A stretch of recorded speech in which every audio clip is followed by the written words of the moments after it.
Chris had been working in KFC for 6 months, and in those 6 months, he had happily done his fair share of night shifts. But this night, he wasn't pleased at all. Everyone else got to go to the staff party, but he drew the short straw, staying behind to clean the entire place. Bloody pigs didn't bother sorting their crap, just dolled themselves up and bolted.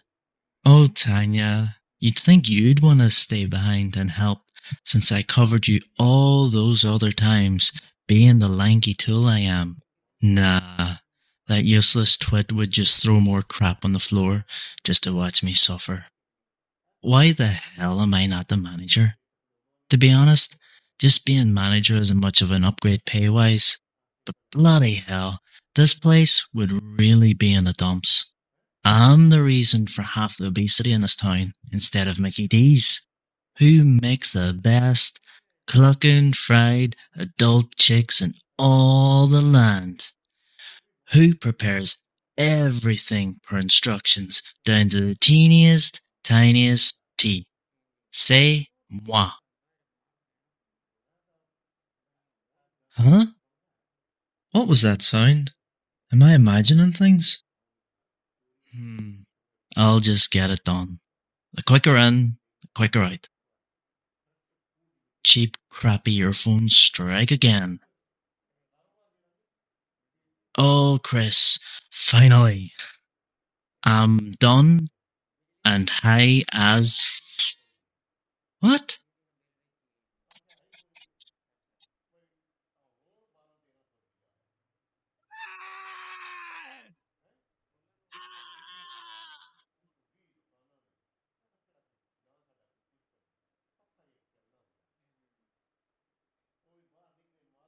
The next morning, the manager's car strolled into the lot. His face was puzzled by what he saw. Chris's car slept here, so fired Chris slept here. You taking your sweet, precious time? Don't rush on account of me. You know, the place does look spotless. Oh, good job leaving the fryer on. Where the hell are you?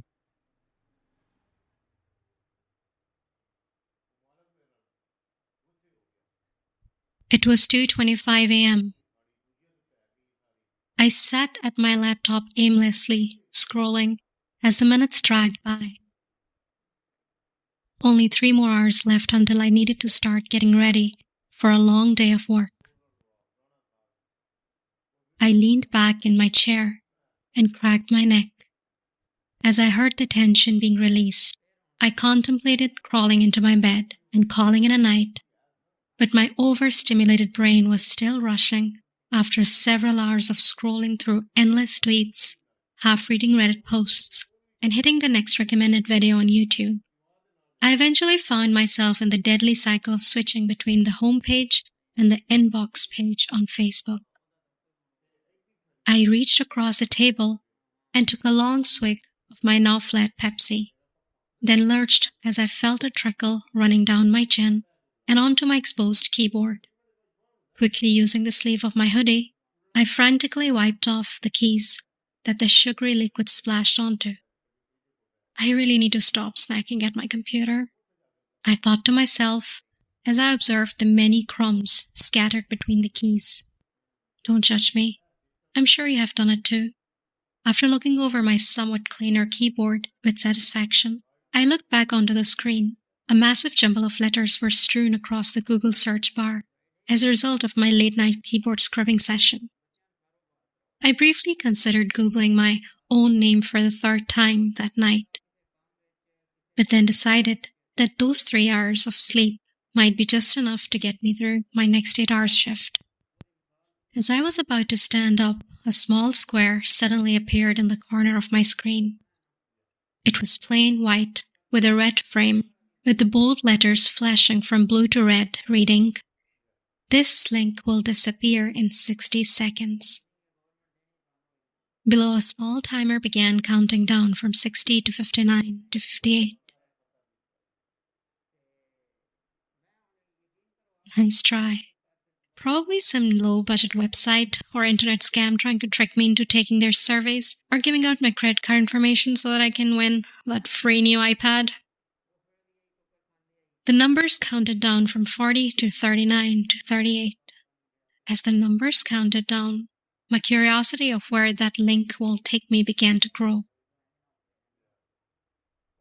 I hovered the mouse over the box, then stopped myself.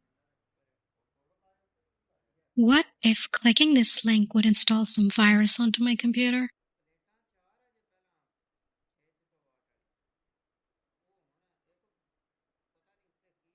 I reached for the top of my screen and began to close it. What if it was the FBI trying to bait me into clicking a link to an illegal website?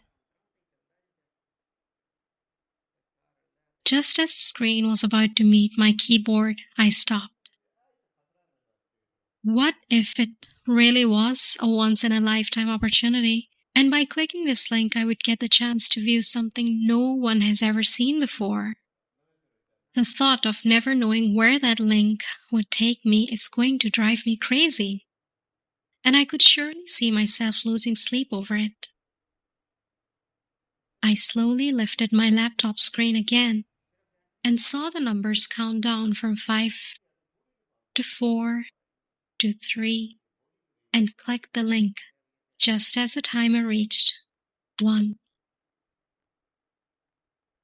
A new tab appeared on my screen as what looked like a video began buffering.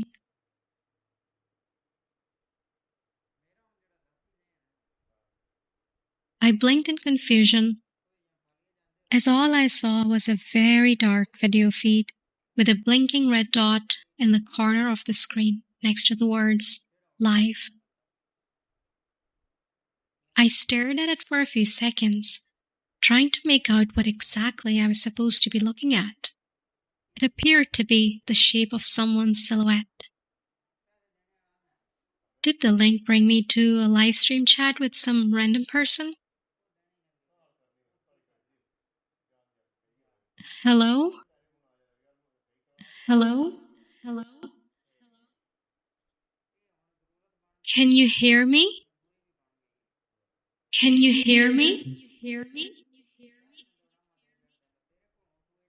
The person on the other end of the stream just sat there as I heard my voice echo from my computer speakers. It kind of sounded like when you're on the phone with someone and they have their volume turned up so you can hear your voice repeating while you're talking to them. I sat there for a full minute, not saying anything, waiting for the person in the live stream to respond, or move, or do pretty much anything.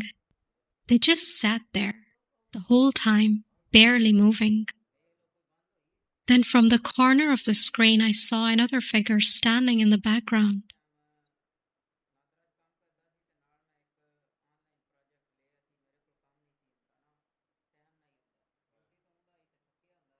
At first, the second figure just stood there, unmoving, then began to sway back and forth. The figure behind no longer seemed human. Its movement was just too strange and unnatural. This continued for another minute, then it stopped and went rigid.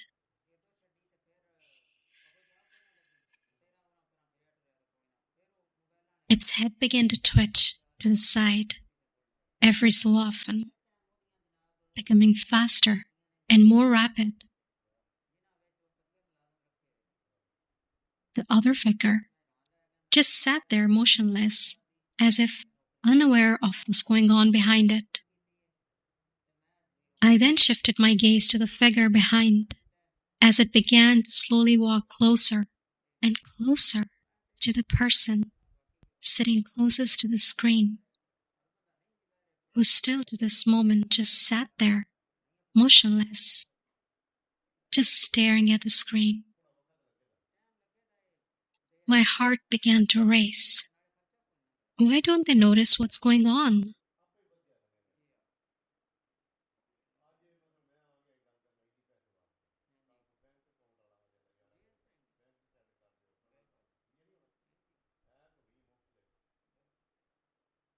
Are they drugged? Is this some kind of prank?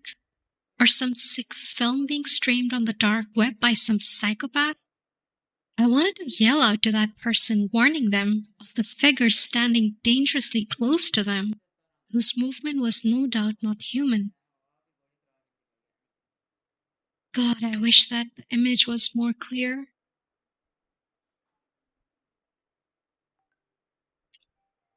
Just when I thought it was about to be all over, the twitching figure stopped, then slowly began to crouch down off camera.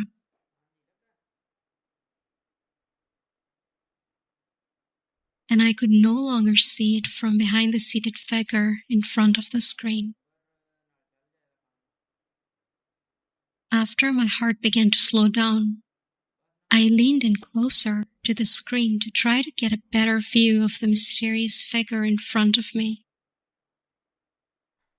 Then, to my surprise, the seated figure leaned in as well.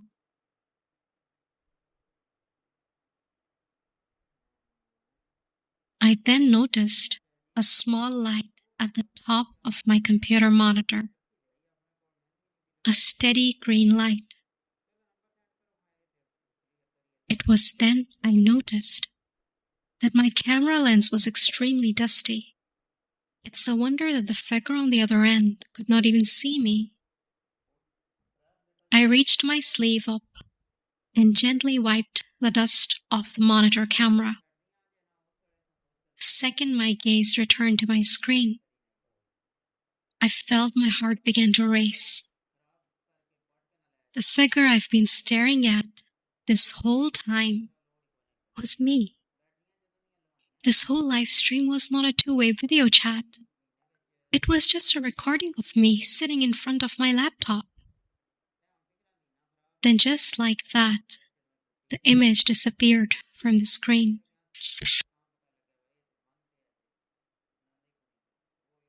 My mind raced as everything began to settle in. If this was a recording of me, that means that the figure behind was a recording as well. I made two mistakes that night. The first was clicking that link, and the second was looking under my table.